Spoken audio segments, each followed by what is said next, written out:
Magandang araw po sa inyong lahat ha. Well, gaya na ating pinangako, no? Ngayong araw magpa-part 2 tayo doon sa sagot ni VP Sara sa impeachment complaint, no? Now, ang ating pag-usapan po ngayon ay yung dalawang articles of impeachment. Una tungkol sa confidential fund at pangalawa doon sa di umano ay pagbanta sa buhay ni Marcos Jr. at ni Lisa Marcos, no? Well, bago po tayo magpunta dito sa dalawang articles of impeachment nito, ulitin ko lang po sinabo natin kahapon, no, na yung dalawang special and affirmative defenses ay tungkol sa kung bakit dapat talagang ma-dismiss na ang impeachment complaint at hindi na dumiretso sa pagdilitis. Naroon na yung una na yung pang-apat na impeachment complaint na naging basehan ng articles of impeachment ay pinagbabawal ng saligang batas. Kasi sabi ng saligang batas, tanging isang impeachment lamang ng kada taon ang po pwedeng maihain laban sa mga impeachable officers. Sa akin, ma'am, miski hindi kayo abogado, pang ilang impeachment na yan. Hindi panguna, hindi pangalawa, hindi pangatlo, kundi pang-apat na impeachment complaint na yan. No? So talaga naman pong yan ay hindi na dapat umusad. No?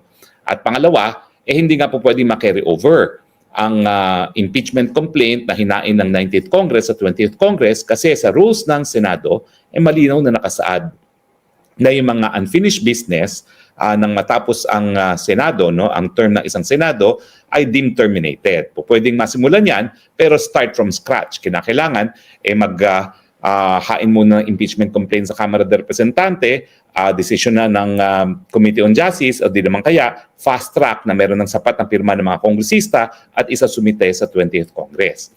Ngayon po, ang problema, pag nagsimula ng 20th Congress, ano mangyayari?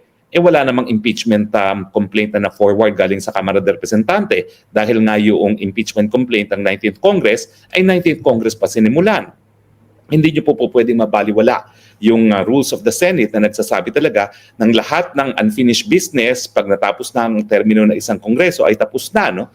At paano yan naaktuhan ng Senado? Pero ganun pa man, bagamat dapat talagang desisyonan niya ng Senado at ulitin ko po ha, pag ang Senado ay nagdesisyon sa dalawang issue neto bilang isang Senate Court, mahihirapan na babaliktad yan ng Korte Suprema. Bakit? Dahil nakasaad mismo sa Salagyang Batas na ang Senado sitting as an impeachment court ay sole judge sa lahat ng mga impeachment proceedings. No? Ibig sabihin, sole judge, hindi na po pwedeng maghimasok ang Korte Suprema. Totoo po, meron tayong certiorari power at sang-ayon nga dun sa decision ng Francisco versus sa House of Representatives na isa ako sa abogadong nagdulog sa Korte Suprema, kapag merong grave abuse of discretion, pwede maghimasok ang hukuman. Pero yung kaso po ng Francisco, hindi pa po yan desisyon ng Korte Suprema, hindi pa po yan desisyon ng Senado sitting as an impeachment court. Kung hindi, decision lang ng Kamara de Representante na maghain ng panibagong impeachment complaint na merong sapat na lagda ng mga kongresista bilang articles of impeachment matapos na ang House Committee on Justice ay nagbasura nung naunang impeachment complaint laban kay Chief Justice Davide at 7 pang mga Associate Justices ng Korte Suprema. Now, ngayon, i-discuss natin yung 7 articles of impeachment on the premise na ang desisyon ng Senado ay magpapatuloy ang trial dahil unang-una, hindi prohibited ang pang-apat na impeachment complaint na malabo kasi nga, hello, ang sabi 1 per year lang, pang-apat na nga ito. At pangalawa, na po pwedeng ma-carry over. No? Hindi ko po alam paano mangyayari yan kasi nga po, pagkamat ang Senate ay continuing dahil merong 12 members at all times, hindi naman po ibig sabihin niya na makaka-decide ang 12 members kasi walang quorum. Hindi gaya sa Amerika na yung mga natitirang Senado, constitute a majority, may quorum sila, so po pwede pa rin sila magtrabaho bilang isang Senado. So dito po sa Pilipinas, tinatawag lang natin na continuing body ang Senado kasi hindi nawawala ang 12 miyembro, pero hindi sila po pwedeng gumalaw bilang Senado na walang quorum. Now, sabihin na nating binasura ng Senado itong dalawang special and affirmative defenses at sinabi ko nga ang ad cautelam is without prejudice, no? So yung sagot nila sa articles of impeachment without prejudice doon sa desisyon ng Senado, doon sa dalawang affirmative defenses na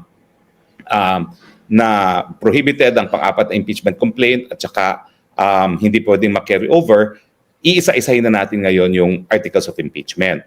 Now, ang kauna-unang articles of impeachment ay di umano yung kanyang pagbanta sa buhay ni Marcos Jr. at ni Lisa Araneta. Kung maalala nyo, ito yung pagkakataon na hating gabi na na-contempt itong si Laika, Attorney Laika Lopez, na Chief of Staff niya, USEC ni VP sa Office of the Vice President, nagtawag ng tulong si VP at siyempre dahil hating gabi na, wala ng media, ang ginawa namin ay nagkaroon ng virtual press conference si VP kung saan galit na galit na sinabi ni VP Sara na siya ay nagbili na kung merong papatay sa kanya, may pinagbilinan siya na kinakailangan patayin din si Presidente Marcos at si Lisa Tanas dahil ang nais lang magpapatay sa kanya ay walang iba kundi ang Presidente at ang kanyang may bahay. Now, yan ba'y impeachable? Well, ang sabi nila, ito daw ay betrayal of public trust at saka high crimes. Ang problema, conclusion lang nila yun na ito ay betrayal of public trust at saka ito ay high crimes. Ang high crimes ay yung pinakamalalang mga kaso. Unang-una, no, high crimes ba ito? Hindi. Kasi yung threat, hindi naman yan high crimes in the sense na hindi siya heinous crimes.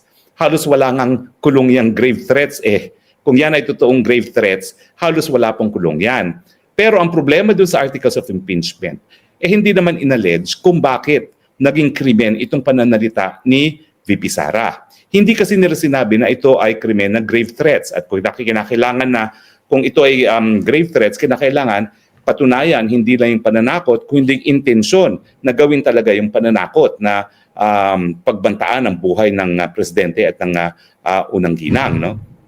Ibig sabihin, paano siya magiging high crimes? Hindi naman sinabi ng articles of impeachment kung bakit naging krimen yung sinabi ni VP na pag ako ay may pumatay, may pinagbili na rin ako na patayin si Presidente at si Lisa at Satanas. Well, tignan niyo po ha, hindi naman niya sinabi, may pinagbilinan akong patayin ng Presidente at ang unang ginang. Ang sinabi lang niya, pag merong pumatay sa akin, meron na akong pinagbilinan. So meron bang krimen na condition sa pagkapapatay kay BP? Parang walang ganung krimen. Sa akin, impossible crime na yan eh. Kasi kung nagbilin man siya na kapag may nangyari sa akin, patayin nga itong ibang tao, paano mo pa mapapruebahan na siya ang mastermind dahil siya nagbilin? Patay na siya.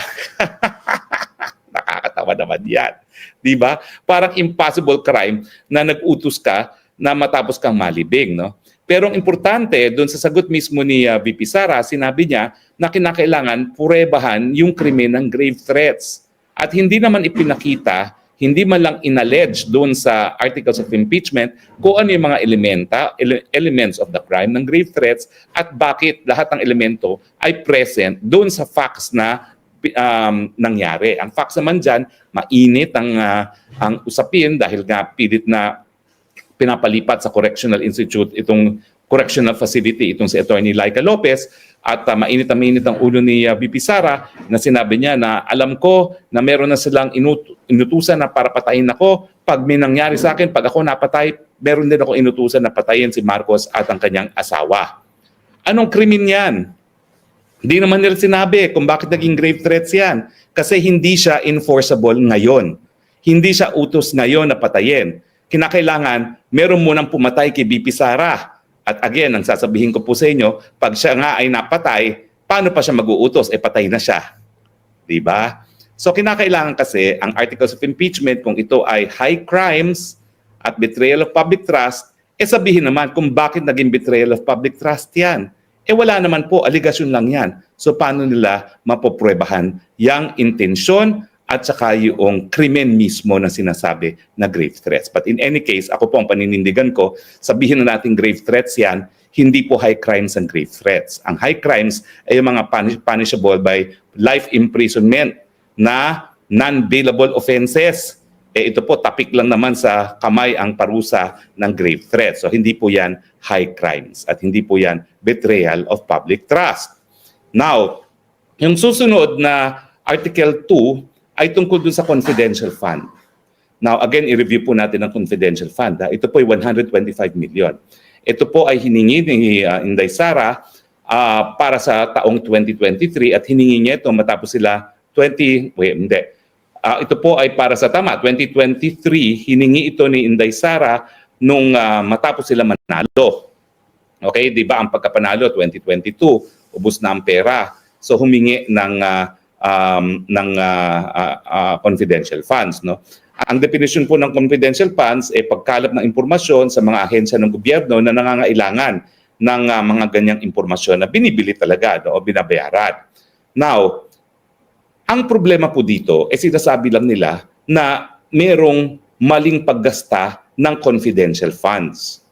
Pero ang nagdedetermine po sa ating saligang batas, yung ahensya ng gobyerno na merong primary jurisdiction para sabihing illegal ang paggastos ng confidential fund ay ang Commission on Audit.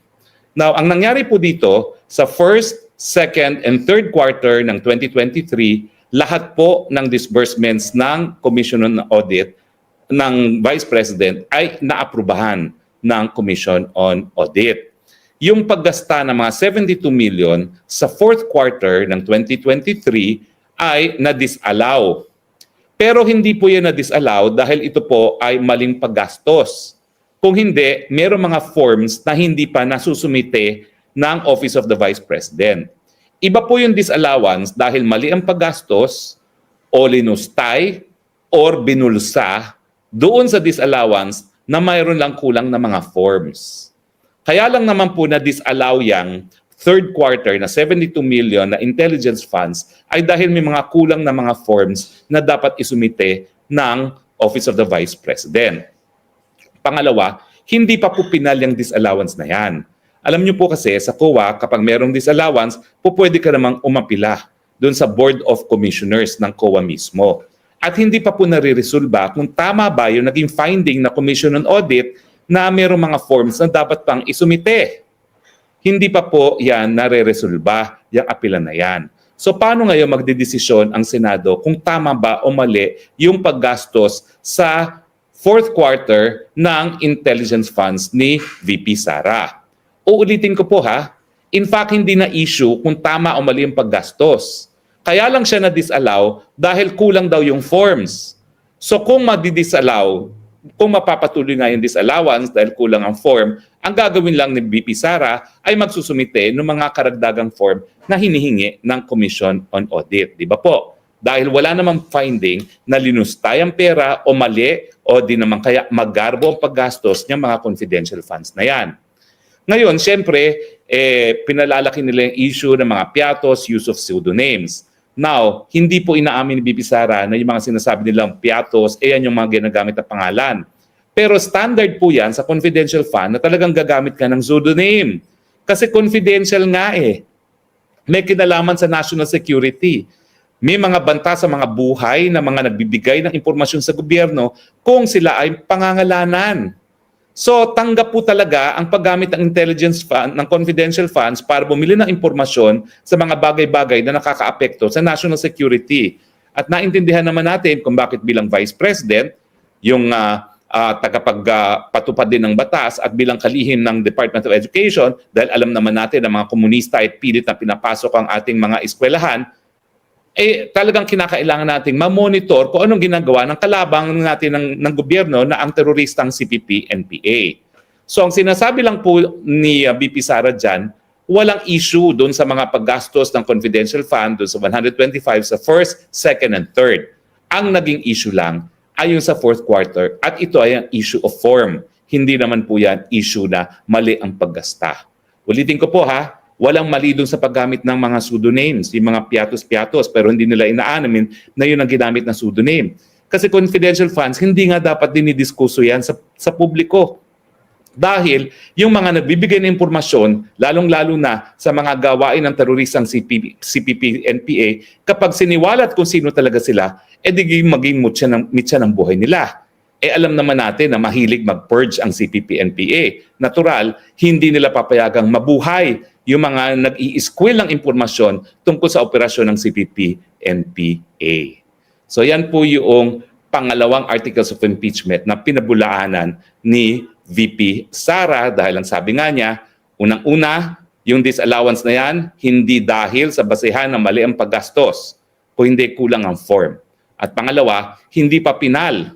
So, paano magdedesisyon ngayon ang Korte na Senado o di naman kaya ang Ombudsman na mali ang pag-disburse ng confidential fund ng fourth quarter, hindi pa natatapos yung apela ng OVP sa Board of Commissioners ng COA. at nakasaad sa saligang batas na ang ahensya na mayroong primary jurisdiction para mag-desisyon kung mali ang paggasta ng kaban ng bayan ay ang Commission on Audit mismo at hindi ang mga ordinaryong mga hukuman.